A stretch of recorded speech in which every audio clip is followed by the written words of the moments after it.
Hello everyone. आज हम चौथी कक्षा के विषय हिंदी का परीक्षा पेपर हल करना सीखेंगे। सभी बच्चे वीडियो को शुरू से लेकर अंत तक पूरी देखें और अगर आप अभी तक चैनल पर नए हैं तो चैनल को सब्सक्राइब भी कर लें और साथ में दिए बेल आइकन को ज़रूर प्रेस कर लें। तो देखिए बच्चों, आपके कक्षा का ये परीक्षा पेपर है हिंदी का और इसमें अधिकतम अंक जो है वो 80 नंबर होंगे, यानी कि 80 नंबर का पेपर आएगा और 2.5 घंटे का समय दिया जाएगा आपको करने के लिए। सभी प्रश्न अनिवार्य होंगे, प्रत्येक प्रश्न के आगे अंक भी दिए गए होंगे और 1 से 15 तक के जो क्वेश्चन हैं उनके सही उत्तर छांटकर आपको ठीक का निशान लगाना होगा। तो देखिए, शुरुआत करते हैं यहाँ हम पहले क्वेश्चन से। और देखो, सामने इनके अंक भी दे रखे हैं। ये 15 तक क्वेश्चन जो है 1-1 नंबर के हैं। पहला क्वेश्चन है, वक्त शब्द का सही अर्थ है। ऑप्शन दे रखे हैं बात, वाणी, समय या घड़ी। वक्त का मतलब होता है समय, तो ग ऑप्शन आएगा। भोर शब्द का सही अर्थ है सवेरा, भंवरा, भारी या मोर। तो इसमें आएगा भोर का मतलब होता है सवेरा, यहाँ ऑप्शन क आएगा। आगे क्वेश्चन यहाँ दिया है कि शिष्ट शब्द का उल्टा अर्थ देने वाला शब्द है शिष्टता, शिष्य, अशिष्ट या शिष्टाचार। तो इसमें शिष्ट शब्द का उल्टा अर्थ होगा अशिष्ट। नवाता शब्द का क्या अर्थ है? पुकारता, झुकाता, नतमस्तक या नमस्कार। तो इसमें नवाता का मतलब होता है बच्चों झुकाता। और आगे यहाँ पर 5th क्वेश्चन दिया है कि बड़े जोर की बरखा हो रही है, यह कथन किसने कहा? शेर ने, बंदर ने, धनिया ने या धनिया की पत्नी ने। तो ये कहा था धनिया ने, ऑप्शन ग आएगा। समाज प्लस इक लगने से नया शब्द बना है सामाजिक, सामाजिक, सामाजिक या सामाजिक। तो इसमें समाज प्लस इक बनने से सामाजिक बनेगा और यहाँ पर ऑप्शन ख आएगा। तरुवर शब्द का क्या अर्थ है? सरोवर, तालाब, नदी या वृक्ष। तरुवर का मतलब होता है बच्चों वृक्ष, ऑप्शन यहाँ आएगा घ। अब आगे क्वेश्चन है कि व्याकुल शब्द का क्या अर्थ है? परेशान, जल्दी से, व्याप्त या गुस्से से। तो व्याकुल का मतलब होता है परेशान, ऑप्शन क आएगा। आगे यहाँ दिया है कि हवा का पर्यायवाची शब्द बताओ। हवा का पर्यायवाची में ऑप्शन दिए हैं नभ, गगन, पवन या भवन। तो हवा का पर्यायवाची शब्द है पवन, ऑप्शन ग। जंगल में डैश उतर आया, घोड़ा, हाथी, शेर या बंदर। तो बच्चों इनमें से कोई ऑप्शन नहीं आएगा। जंगल में टपका उतर आया था, यहाँ पर गलती से ऑप्शन में जो है वो टपका नहीं दे रखा, लेकिन इस क्वेश्चन का आंसर जो है टपका आएगा। जंगल में टपका उतर आया।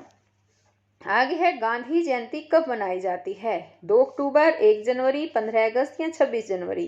तो गांधी जयंती जो है वो 2 अक्टूबर को मनाई जाती है, ऑप्शन यहाँ आएगा क। आगे जो है ये दिया है कि किस जानवर को वनमानुष कहा जाता है? हाथी, चिंपांजी, घोड़ा या शेर। इसमें बच्चों आएगा ख ऑप्शन चिंपांजी। यह है कि कूप शब्द का क्या अर्थ है? नदी, कुआं, पानी या टंकी। कूप जो है कुएं को बोलते हैं, तो ऑप्शन ख आएगा कुआं। आम का पन्ना पिया जाता है जेठ मास में, चैत मास में, सावन मास में या भादो मास में। आम का पन्ना जो है बच्चों जेठ मास में पिया जाता है, ऑप्शन यहाँ पर आएगा क। आगे नेक्स्ट क्वेश्चन दिया है इसने कि गुब्बारे पर चीता पाठ में गुब्बारे पर चढ़ा, कौन चढ़ा था? पक्षी चढ़ा था, शेर, बलदेव या शिकारी। तो ऑप्शन आएगा ग बलदेव। गुब्बारे पर बलदेव चढ़ा था। अब इसने आगे यहाँ पर देखिए कहा है 16 से 20 तक वाक्यों को पढ़कर सही व गलत का निशान लगाएं। तो यहाँ पहला क्वेश्चन है कि उदास शब्द का उल्टा शब्द उदासी होता है, बताना है सही है या गलत। ये गलत है, उदास का उल्टा उदासी नहीं होता है ना। उदास का मतलब उल्टा होता है खुश होना, प्रसन्न होना। तो यहाँ पर क्रॉस करेंगे। आगे, जादूगर ने अलादीन को जेल में बंद कर दिया। जेल में बंद किया था क्या? नहीं, ये भी गलत है, गुफा में बंद कर दिया था।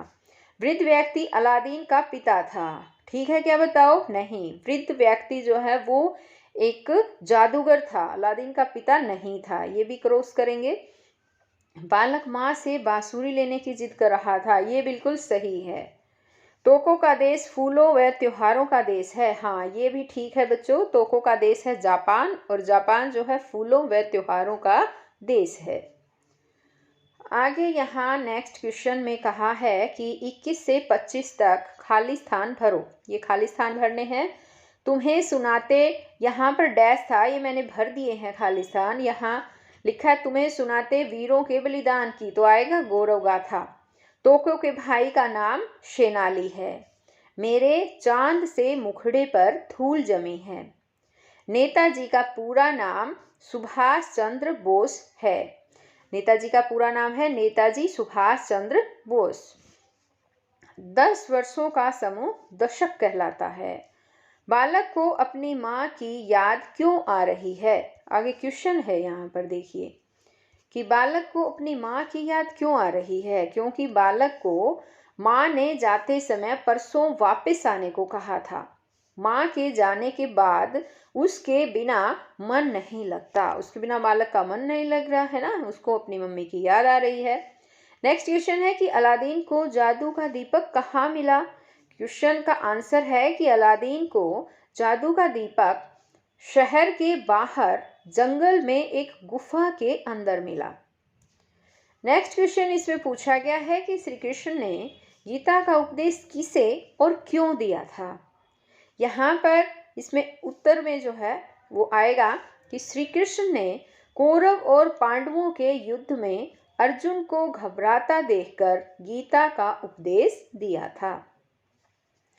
आगे नेक्स्ट क्वेश्चन है कि किन्हीं 4 देसी महीनों के नाम लिखें। 4 देसी महीनों के नाम, जैसे मैंने यहाँ पर लिखे हैं फागुन, चैत, बैसाख, जेठ, आषाढ़, सावन। तो मैंने तो ये 6 देसी महीनों के नाम लिख दिए, आप जो है वो 4 देसी महीनों के नाम लिखिए और इन्हें याद भी कीजिए। अब आगे नेक्स्ट क्वेश्चन यहाँ का है कि चिट्ठी और टेलीफोन की दशा एक जैसी क्यों है। क्योंकि आजकल लोग मोबाइल का प्रयोग करने लगे हैं तथा चिट्ठी और टेलीफोन को भूल गए हैं। नेक्स्ट क्वेश्चन में है कि पानी को व्यर्थ क्यों नहीं बहाना चाहिए। तो इसका आंसर आएगा कि पानी जीवन के लिए बहुत उपयोगी है और पानी को व्यर्थ बहाने से एक दिन पीने योग्य पानी खत्म हो जाएगा और हम अपने दैनिक कार्य भी नहीं कर पाएंगे। इसलिए पानी को व्यर्थ नहीं बहाना चाहिए। आगे है कि चेरी उत्सव कब मनाया जाता है। चेरी के वृक्षों पर जब सुंदर फूल खिलते हैं तब चेरी उत्सव मनाया जाता है। नेक्स्ट क्वेश्चन पूछा इसने कि धनिया को सबसे ज़्यादा किसका डर था। तो इसका उत्तर आएगा कि धनिया को सबसे ज़्यादा डर टपके का था, क्योंकि यदि टपका लोगों के कपड़ों पर पड़ जाता तो उसका दाग धुलता नहीं था। अब आगे नेक्स्ट क्वेश्चन दिया है इसने कि वृद्ध व्यक्ति कौन था, उसने अलादीन व उसकी माँ को अपना क्या परिचय दिया। तो इसमें आएगा कि वृद्ध व्यक्ति एक जादूगर था। उसने अलादीन व उसकी माँ को अपना परिचय दिया कि वह मुस्तफ़ा यानी अलादीन के पिता का भाई है। नेक्स्ट क्वेश्चन में पूछा है कि गुब्बारे वाला गुब्बारे की रस्सी छोड़कर बेतहाशा क्यों भागा। आंसर आएगा कि चीता गुब्बारे को देखकर गुब्बारे की ओर भागा जा रहा था। गुब्बारे वाला चीते से डर कर भागा जा रहा था। फिर गुब्बारे वाला गुब्बारे की रस्सी छोड़कर बेतहाशा भागा। आगे नेक्स्ट क्वेश्चन इसने पूछा है कि मोबाइल हमारे लिए किस प्रकार उपयोगी है। मोबाइल हमारे लिए उपयोगी इसलिए है कि इसे कहीं भी अपने साथ ले जाया जा सकता है और बात की जा सकती है। फ़ोन करने के साथ साथ SMS, फोटो कैमरा, संगीत जैसी अन्य सुविधाएं भी मिलती हैं। आगे यहाँ पर नेक्स्ट क्वेश्चन है कि वृक्ष और सरोवर से हमें क्या शिक्षा मिलती है। इसका आंसर आएगा वृक्ष और सरोवर से हमें परोपकार करने की शिक्षा मिलती है। वृक्ष अपने फल स्वयं नहीं खाते और सरोवर भी स्वयं अपना पानी नहीं पीता, वे दूसरों की ही भलाई करते हैं। आगे यहाँ क्वेश्चन है कि अच्छे नागरिक बनने के लिए कौन कौन सी आदतों को अपनाना चाहिए। हमें अच्छे नागरिक बनने के लिए समय का पालन करना, बस पर चढ़ते समय धक्का मुक्की न करना, अपने से बड़ों का आदर करना, सभ्य भाषा का प्रयोग करना आदि आदतों को अपनाना चाहिए। अब यहाँ नेक्स्ट क्वेश्चन दिया है कि वाक्यांशों के लिए एक एक शब्द लिखें। जो प्रशंसा करने योग्य हो उसको बोलते हैं प्रशंसनीय, जो पढ़ने योग्य हो पठनीय, जो देखने योग्य हो दर्शनीय। अब आगे नेक्स्ट क्वेश्चन में दिया है इसने कि दोहों की पंक्तियों को पूर्ण करें। कवि रहीम प्रकाश हेत संपत्ति संचही सुजान, बांटन वारे को लगे जो मेहंदी के रंग, टूटे से फिर ना जुड़े जुड़े गांठ पड़ी जाए। अब आगे है यहाँ नेक्स्ट क्वेश्चन पूछा इसने कि जादूगर यह कौन कविता के रचयिता का नाम लिखें और बताएं कविता में बादल रात को दिन कैसे बनाता है। कविता में बादल रात को दिन कैसे बनाता है। जादूगर यह कौन कविता के रचयिता कवि श्री राज नारायण चौधरी जी हैं। बादल सूर्य को ढक कर दिन को रात बनाता है। आगे अब यहाँ पर पूछा है कि निम्नलिखित पद्यांशों का सरलार्थ लिखो। रहीमन धागा प्रेम का, मत तोड़ो चटकाए, टूटे से फिर ना जुड़े जुड़े तो गांठ पड़ी जाए। तो अब इसका हमें जो है सरलार्थ लिखना है, तो हम लिखेंगे प्रस्तुत दोहे में रहीम जी कहते हैं कि प्रेम रूपी धागे को कभी भी तोड़ना नहीं चाहिए, क्योंकि प्रेम रूपी धागा फिर से जुड़ता नहीं है और यदि वह कभी जुड़ता भी है तो इसमें गांठ पड़ जाती है। अब आगे यहाँ पर एक और पद्यांश दिया है कि ऐसी बानी बोलिए मन का आपा खोए, ओरन को शीतल करे आपहु शीतल होए। इसका अर्थ है बच्चों कि प्रस्तुत दोहे में रहीम जी कहते हैं कि मनुष्य को अपने मन के अभिमान को छोड़कर मीठी बोली बोलनी चाहिए, क्योंकि मीठा बोलने से अपने मन को भी शीतलता मिलती है और दूसरों को भी शीतलता मिलती है। अब आगे है कि निम्नलिखित उपसर्गों के दो दो शब्द बनाएं। जैसे उप दिया है तो बनाएंगे उपहार, उपकार, उपदेश। इस तरह से आप ऐसे कुछ भी बना सकते हैं। जैसे है प्र से बनेगा प्रदेश, प्रयोग या प्रचार। आगे यहाँ दिया है गर प्रत्यय लगाकर दो शब्द बनाएं। जादू में गर प्रत्यय लगा दिया तो बन गया जादूगर, कारी में गर प्रत्यय लगा दिया तो बन गया कारीगर। एक और बात बच्चों ध्यान रखो, उपसर्ग क्या होता है और प्रत्यय क्या होते हैं ये भी आपको आने चाहिए। उपसर्ग जो है होते हैं जो किसी भी शब्द के आगे लगते हैं और उसके अर्थ को बदल देते हैं, ठीक है। उपसर्ग ऊ और ए से आगे, ठीक है। प्रत्यय पै से बनाना, पै का से ही बनता है पीछे, यानी जो शब्द के पीछे लगते हैं और वाक्य जो अर्थ जो है वो बदल देते हैं। यानी जो उपसर्ग होते हैं, उपसर्ग है जो शब्द के आगे लगते हैं और शब्द का अर्थ बदल देते हैं, और प्रत्यय क्या होते हैं जो शब्द के पीछे लगते हैं और उसका अर्थ बदल देते हैं, ठीक है। अब आगे है कि निम्नलिखित पद्यांशों को पढ़कर दिए गए प्रश्नों के उत्तर लिखें। पोंगल नई फसल का त्योहार है। यह मकर संक्रांति के दिन मनाया जाता है। तमिलनाडु का यह प्रमुख त्योहार है। पोंगल के दिन खेतों से सुनहरे रंग का नया धान काटकर किसान घर लाता है।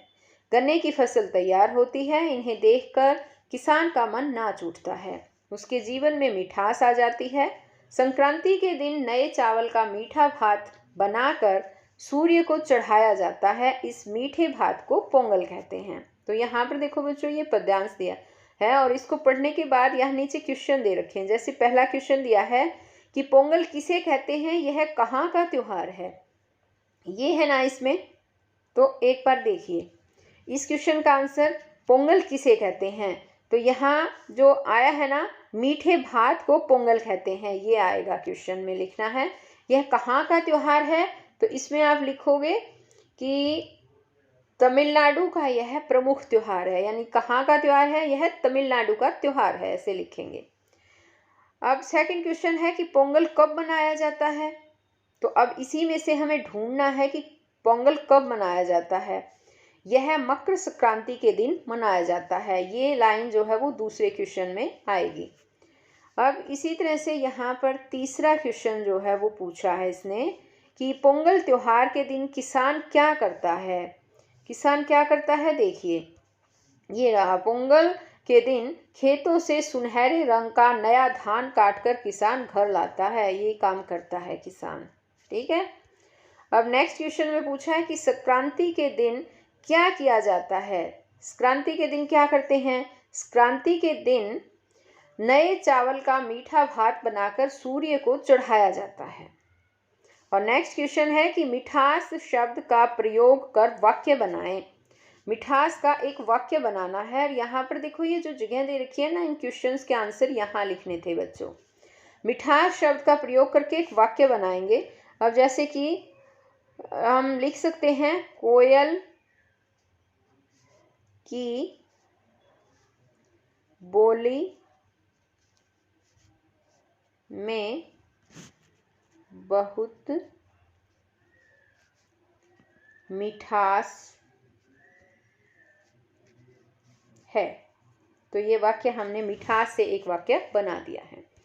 तो बच्चों ये जो है आपका एग्ज़ाम, जो परीक्षा की तैयारी मैं करवा रही थी, 80 नंबर का पेपर आपका कंप्लीट हो गया है। इसी तरह से आपके एग्ज़ाम में पेपर आएगा, आपको अच्छी तरह से सोल्व करना है, इसे अच्छी तरह से याद भी कर लेना है और समझ भी लेना है।